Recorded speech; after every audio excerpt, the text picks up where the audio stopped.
Toujours sur ce Bike in Man Haut-Rhin qui part de Beaumont-les-Valences, qui va faire tout le tour de la région Haut-Rhin. Je suis avec Bruno. Salut Bruno. Salut Jérôme. Alors Bruno, il nous vient de la Bretagne, hein. Il fait moins chaud en Bretagne. Hein. Il fait un peu moins chaud, un tout petit peu moins chaud, mais on a eu chaud quand même. On a eu chaud quand même, il fait chaud partout en ce moment. Est-ce un temps pour faire les Bike in Man? On n'en sait rien. Tu as déjà fait toi des Bike in Man?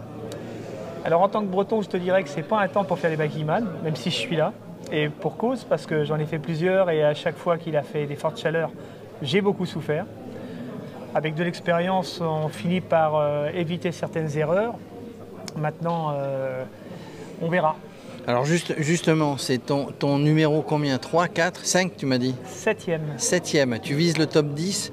On ne sait pas quand, mais bon, pour cette année en tout cas, parce qu'on ne peut pas faire trop de Bike in Man la même année quand même, il faut récupérer. L'année dernière, c'était un petit peu trop. C'est un petit peu trop, donc la bonne moyenne, c'est d'en faire 3, se préparer et laisser un peu le temps pour récupérer, parce que une des recettes du Bike in Man, en tout cas de l'ultra-distance, c'est la récupération. La récupération, c'est primordial, ouais. Aussi bien quand on le fait qu'entre deux. Oui, entre deux, de toute façon, c'est indispensable. On a besoin de se régénérer. Donc il est hors de question de remonter sur le vélo et appuyer à fond sur les pédales dès la première ou deuxième semaine. Il faut laisser le corps se récupérer, ça c'est clair. C'est le corps qui commande. Enfin, à mon point de vue, maintenant chacun est différent. Il y en a certains qui...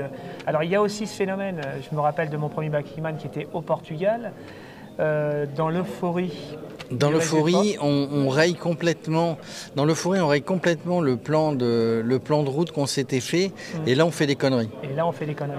Moi, je me souviens, après le premier Bike in Man, la semaine qui a suivi, j'ai roulé, j'étais complètement euphorique, ça allait tout seul. Par contre, j'ai eu un coup de bambou sérieux la deuxième semaine.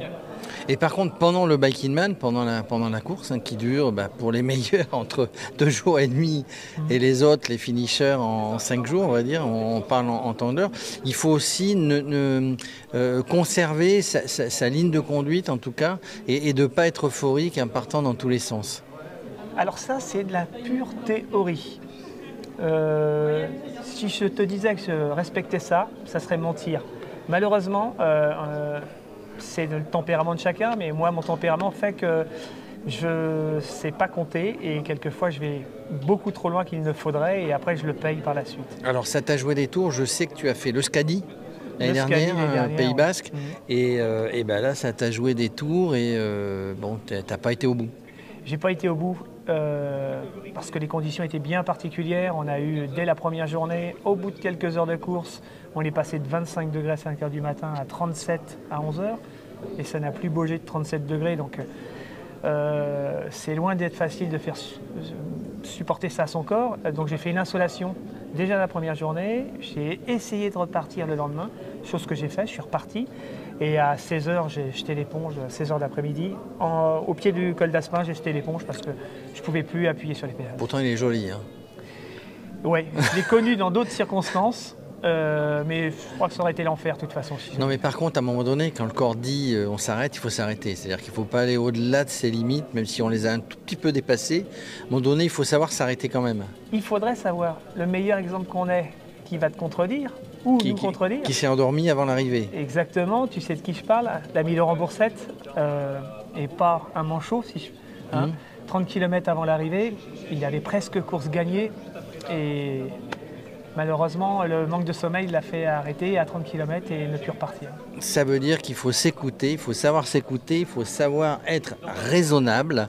Quel est le Bike in Man sur les 7, non 6, puisque là tu fais ton 7e, qui t'a paru le plus compliqué? Il n'y a pas photo, c'était il y a un mois, le France. Le France, il a été terrible, et là parce qu'il y a du D+, et il y a eu une chaleur aussi terrible. On est monté, je ne me souviens plus, tu étais là toi aussi Laurent? Non, j'étais sur le France l'an dernier. Ah ouais, donc, mais je connais le parcours. 36, 37 je connais le parcours et à cette période de l'année, effectivement. Alors il y a des cols mythiques aussi sur le France. Il y a l'Isoard, il y a qu'est-ce qu'il y a? Il n'y a pas la Bonnette, il y a Vars. Il n'y a pas l'Isoard. Il y a Vars et la Bonnette. La Bonnette. Ainsi que le Ventoux, bien avant. Mais oui, c'est les trois les 3 sommets emblématiques, quoi, en fait. Oui, mais s'il y en enfin, a d'autres, hein. c'est ce qu'on recherche aussi quand on fait, quand on fait du vélo, quand on est passionné. Alors, quand je dis quand on fait du vélo, pas quand on fait du vélo taf, mais quand on est passionné, quand on est à fond, ben, c'est l'école qu'on recherche, qu'on a envie de faire. Bah, En gros, l'école qui sont abordées par les coureurs du Tour de France. Oui, voilà, c'est des images qu'on voit, entre autres, pendant le Tour de France. Et quel coureur n'a pas envie d'aller gravir ces sommets un jour ou l'autre, quoi. Forcément, ça donne envie. Maintenant, c'est pas forcément une partie de plaisir, hein. Dans l'effort, c'est quand même quelque chose, mais à la fin, ça reste une grande satisfaction d'avoir fait un sommet et encore plus un Bike-Ilman. Finir un Bike-Ilman, c'est... Finir un Bike-Ilman, c'est pas donné, hein. Il y en a qui abandonnent, il y en a qui le font pas, comme moi. Moi, je suis admiratif de toute manière. Alors bon, vous ne pourriez peut-être pas faire ce que je fais avec un micro et des caméras. Moi, je suis pas capable de faire ce que vous faites à vélo. Il y a quelque chose qui me frappe quand je vois les gens arriver au Bike-Ilman pour les contrôles comme aujourd'hui, puis je les vois arriver à la fin de l'épreuve et je les vois repartir. Ils ont toujours le sourire. Oui, parce que alors, le Bike-Ilman, c'est une épreuve bien particulière. Déjà dans l'effort, 1000 km, c'est pas permis à tout le monde. Il faut se le mettre dans la tête, après il faut le réaliser. Et il y a aussi, et je leur tire mon chapeau, c'est l'organisation. Elle est exceptionnelle. J'ai eu l'occasion de discuter avec beaucoup de gens qui font l'ultra-distance ou des gens qui font le Bike-Ilman. Vu beaucoup de participants où j'ai fait venir des gens à qui j'ai parlé du Bike-Ilman qui sont venus, ils m'ont tous dit derrière, le Bike-Ilman, c'est une grande famille. C'est autre chose et ça ne donne qu'une envie, c'est d'y revenir. C'est marrant, c'est tout ce que j'en dis. Et moi, ça me frappe après cet effort, d'abord le stress en arrivant ici, de partir, cet effort, et puis d'arriver souriant en disant, moi, mon envie, c'est d'en refaire un. Voilà. C'est souvent ça. Alors je vais te dire, en arrivant du France il y a un mois, je ne me voyais pas repartir pour Laura lundi. Et puis tout compte fait, dès la semaine réfléchi, suivante, arrivé chez toi en Bretagne. Ça s'est revenu et on n'a qu'une envie, c'est retrouver cette famille Bike-Ilman. C'est quelque chose. Et puis le tracé, les tracés en règle générale, je n'ai pas tous fait, mais les tracés sont extraordinaires. Parce que le Bike-Ilman, c'est ce que fait Axel. D'ailleurs, il les fait tous. C'est un défaut en participant et très souvent en reconnaissance. C'est de découvrir des paysages, ce que vous connaissez, mais aussi des paysages nouveaux. C'est un peu le but. Alors, c'est pas forcément je m'arrête à tous les virages faire des photos, hein, mais le but, c'est de découvrir des beaux paysages aussi. Ouais. Et là, c'est là qu'on s'aperçoit que, alors jusqu'à présent, à cause du Covid, c'est exclusivement ou presque en France, hormis le Brésil et le Portugal.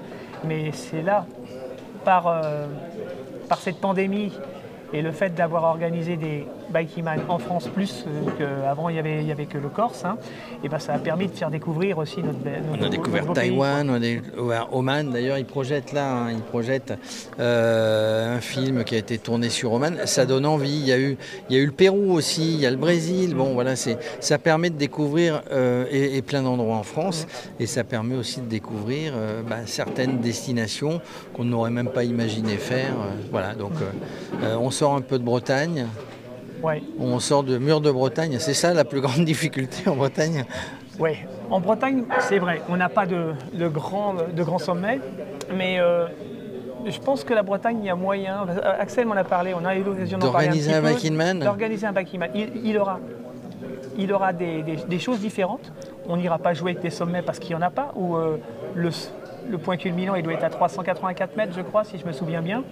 Mais il y a moyen de voir des beaux paysages, de bien se casser les pattes, parce que la Bretagne, tout là-haut, dans ce qu'on appelle le Trégor et puis le Nord Finistère. C'est-à-dire que c'est une succession de collines, montées, descentes, c'est un peu casse-pattes. C'est ce qu'on appelle des ribines, et ça fait très mal aux jambes, ça peut faire mal aux jambes. Donc en envoyer des dizaines et des dizaines, ça peut faire mal. Et puis il y a un autre phénomène qui est très important, c'est le vent. En Bretagne, il y a quand même pas mal de vent. C'est-à-dire que le dénivelé, on l'a finalement de face, avec le vent. Exactement. Hein, le vent, c'est une petite montagne quelque part, si je puis dire. Et ben voilà Bruno, c'est une idée, tu en as parlé à Axel, je suis sûr un jour il va prendre son vélo, Ça il va peut aller être une faire bonne un idée. tour, ça peut être une bonne Et idée. ça Voilà. reste une très très très belle région. Ça reste une belle région à si, découvrir, évidemment. À vélo, c'est une terre de vélo, hein, la Bretagne, de toute manière, Il tout y a le monde eu le un sait. grand coureur, hein. Entre autres un grand Enfin, coureur qui est Bernard Hinault, mais il y en a eu d'autres bien avant. Il y a eu Robic. Il y a eu Robic, il y a eu Hinault, il y a eu Ronan Pinsec, il n'est pas de par là-bas, lui, qui était dans l'équipe Z. Il y a le petit Madouas qui Il y a tourne le bien petit aussi, Laurent en ce moment. Madouas, Et puis, il y en a plein. Bon, il y a l'écurie. Celui qui a fini 4e là, du cette année, oui, Godu. Godu, il est de Bretagne aussi. Club, qui court pour la FDJ, mais qui fait partie du club de Team Lagodas. De Team Lagodas, là-bas en Bretagne. Oui, non, mais quoi qu'il arrive, c'est une terre de vélo. Bon, allez, Bruno, rendez-vous. D'abord, on va te laisser préparer ta machine. Bon Bike Hillman, on croise les doigts. Et puis, on se retrouve peut-être sur un Bike Hillman en Bretagne. Hein. Ben, pourquoi pas. Allez, à bientôt. Ciao, ciao.